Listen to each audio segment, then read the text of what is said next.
Ayan o, tignan niyo ang tulo o, puting-puti o. Ayan. Yakadiri, parang galing kusina or somewhere in bathroom. Yan o. Ayan, tignan niyo o. Ayan. I-ano natin, ano ba yan, i-zoom natin. Gamitin ko yung cellphone. Kasi ito, hindi ko to ma-zoom eh. Ayan.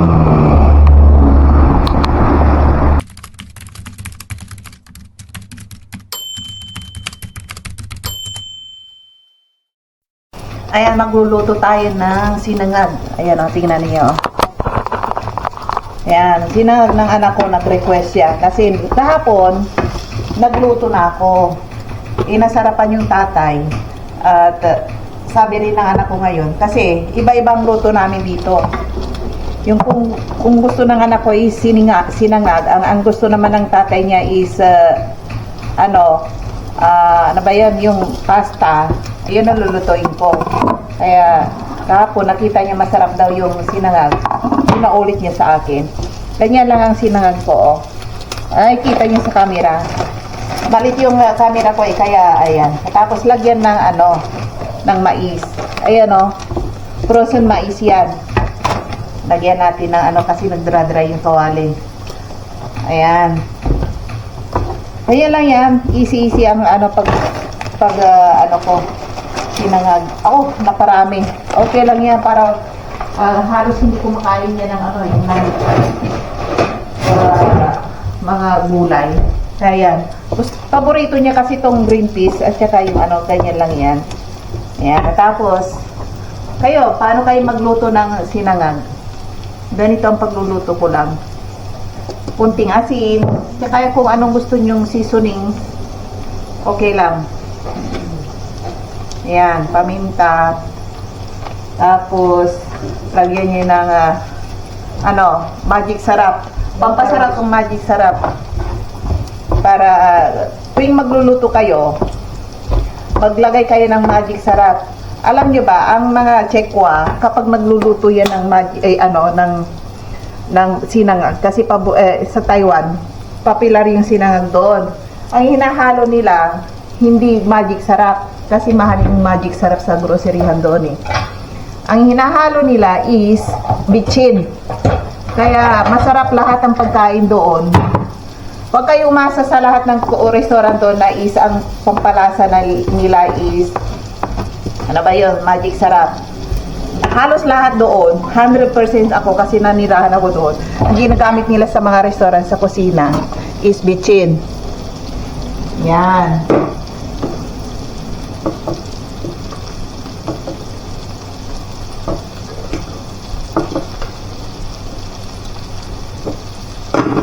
Kahit na yung mga tinitinda nilang fried food, yung mga yung chicken na sabi nila is karachi, sa Taiwanese yun. Yung mga vendor sa night market, di ba may nabibili kayong chicken wings or chicken yung mga yung mga pampalasa noon, nilalagyan din nila ng bitchin, pampatamis, tsaka kunting asukal. Ganon sila. Halos lahat ng pagkain doon, may bitchin. Ayan, ganyan lang yung ko. Sinigang tuloy. Naging sinigang. Naalala ko pala siya, yung bang sinigang tuloy ang sinangag ko. Ayan, Tapos, lagyan natin ng soya sauce. Konti lang. Ayan, alam niyo na. Kayo, kasi marami ako nakikita doon sa mga Pilipino. Mahilig kayong mag-tour doon sa sa Taiwan. Lahat ng pagkain doon, sabi ko, may halong bitchin. 100% ako. Kaya masarap. Kahit yung mga prito-prito, minamarinate nila sa bitchin. Ayaw nilang gumastos ng napakamahal na magic sarap. Saka wala na mga magic sarap doon eh. Yung mga local na ingredients lang. Saka tingnan nyo sa lahat ng groceryhan doon. Malalaking bitchin na nakadisplay doon. Ayan. Kaya lutuin natin. Kaya lang ang Sinangag. Parang Taiwanese style na sinangag. Kasi may restaurant kami doon. Alam na alam ko. May restaurant yung anak ko. Pag yung mga customer is umorder ng sinangag. Kasi nagbibinta rin kami ng mga sinangag. Ayun. Ako ang tagaluto. Kaya alam na alam ko. Kailangan may bitching parati doon sa kusina namin.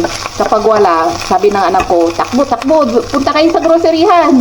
Kung sino ang available na anak ko, yun ang sila nga pupunta. Pero kapag nakita kong yung mga anak ko ay busy sa cashier or pag-serve, ako ang inuutusan. Di wala mo ng tagaluto doon. Maghintay mga customer. Pasikreto kaming umaalis kasi kapag nawalan kami ng may ingredients, isa sa amin is pasikretong umaalis para hindi halatang walang tao sa kusina. Diba? Ganun ang style namin sa kusina. Pasikretong umaalis. Kapag bumalik naman, kailangan pasikreto ring babalik. Katapos, yung mga dala-dala namin mga ingredients, binabalot namin. Hindi na yung pinapakita yung grocery. Yun. Kailangan, may bit-bit kami pero nakabalot sa itim na plastic para hindi nila makita. Yung kusinagar is wala sa kusina kundi gumala. Kaya pala naghihintay sila ng matagal. Yan. Yan, pwede na. Yan. Yan. Okay na. Patayin na at gutom na yung anak ko. Hinihintay niya. Ayan Ayan, tsapang nga. Ay, na rin. Luto ko.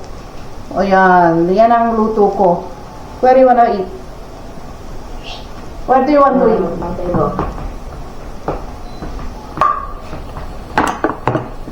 Carry this one.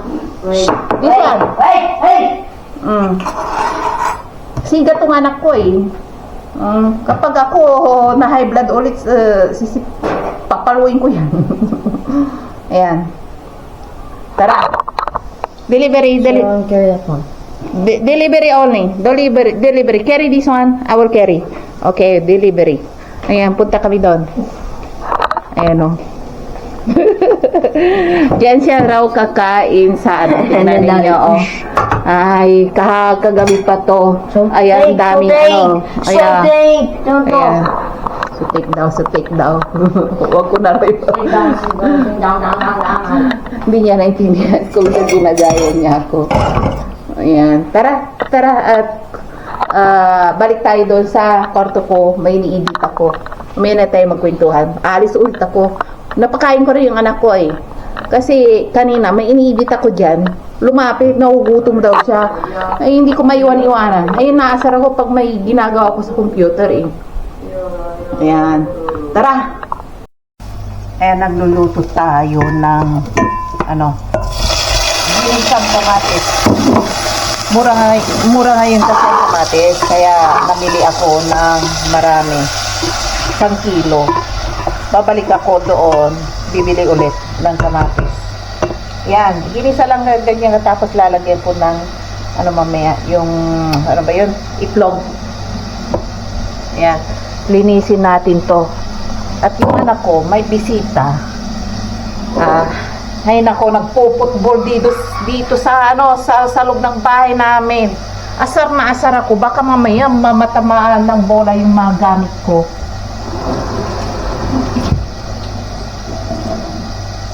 Ayan. Delikado talaga pag walang tao rito sa bahay namin. Yung anak ko magdadala na isang batalyon na kaibigan at dito sila maglalaro. Buti kung maglalaro lang ng computer. Magpo-football pa rito. Naku. Ayan. Lagyan natin ng kunting sabaw. Sabaw pa nga lang, ulam na. Ayan. Tapos lakasan natin ang tapos lagyan natin yung magic sarap. Yan Kay mga Pinoy OFW, huwag na kayo magdala ng magic sarap. May mas masarap pa rito. Dito. Mamura lang dito to. Kaya dito na kayo bumili. Tsaka soy sauce. Soy sauce, parang parehas din sa Pilipinas. Mayroon din dito. Huwag na kayo magdala. Yan. Yan, hinaan natin ang apoy. Tapos, may lagyan natin ng itlog yan mamaya-maya. Yan. Tingnan niyo, inilagay nila rito yung bawang ko kasi baka matamaan ng bola. Delikado talaga pag itong batang to nandito yung baka dito. Kaya nagsisigaw doon sa, hindi ko alam kung anong ginagawa nila doon sa shower room. Parang doon na naman sila naglalaro. Kung minsan yung shower room ko is ang daming doon, mga tubig sa baba. Walang magawa itong mabatang to naasar na ako Asar na ako kanina pa. Sinarado nila yung kwarto ko tapos binabato nila ng bola yung pintuan. Ayan. Binabato nila ng bola yung pintuan ko. Hay nako, asar na ako. Ang lakas-lakas pa naman ng bola na dug sabing ganon. Hay nako. Hindi ako mapakali Nagsisigaw na nga ako Tama na. Lumabas kayo doon kayo maglaro sa labas. Hindi ako makapag-concentrate Hay nako. Hindi ko alam kung anong ginagawa ng dalawa diyan sa shower room. Ayan, tawa sila ng tawa katapos naririnig ko tubig, lagaslas ng tubig. Hay nako. Hello guys, nandito tayo at naglalakad-lakad palabas. Tingnan niyo yung affair natin ngayon, napaka-sexy. Matanda na pero gusto pa rin magpa-sexy, parang dalagindi. Yan, dito tayo sa ayan, tumutubo na yung mga parang umbrella tree. You know your umbrella tree in Philippines. Almost the same. Yan, tingnan niyo Ano kaya tong ano ba yung camera ko? Ito yung umbrella tree. Yan yung mga punong yan. Ayan, dito tayo. At dito tayo maglalakad-lakad ulit sa kanal. Soon, magkakaroon na ito ng maliligo dyan. Kadiri yan. Nakita ko kung anong mga tumutulo dyan. Yung iba, hindi pa alam siguro. Ay, kadiri yung mga tumutulo dyan sa mga butas-butas dyan. Minsan, yung bang may dyan, tumutulo galing kusina or bathroom. Ayan, kaya itong kanal na to hindi malinis. Ayan, dito tayo sa maliit na iskinita, daanan ko.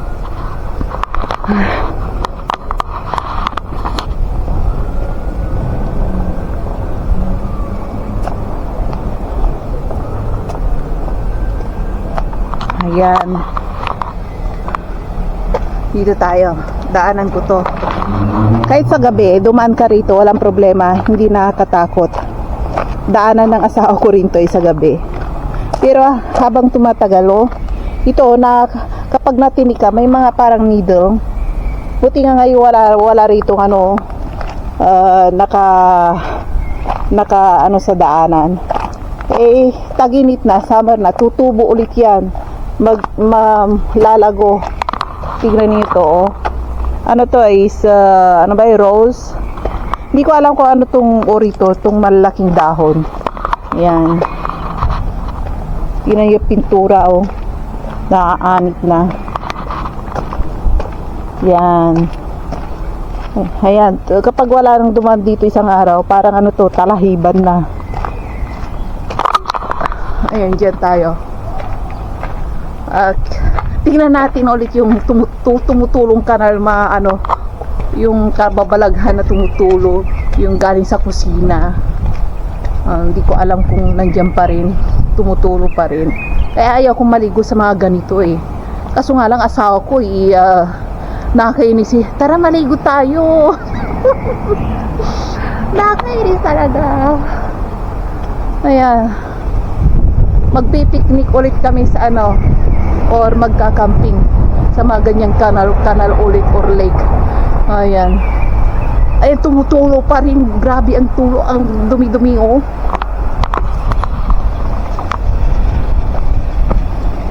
Ayan, oh.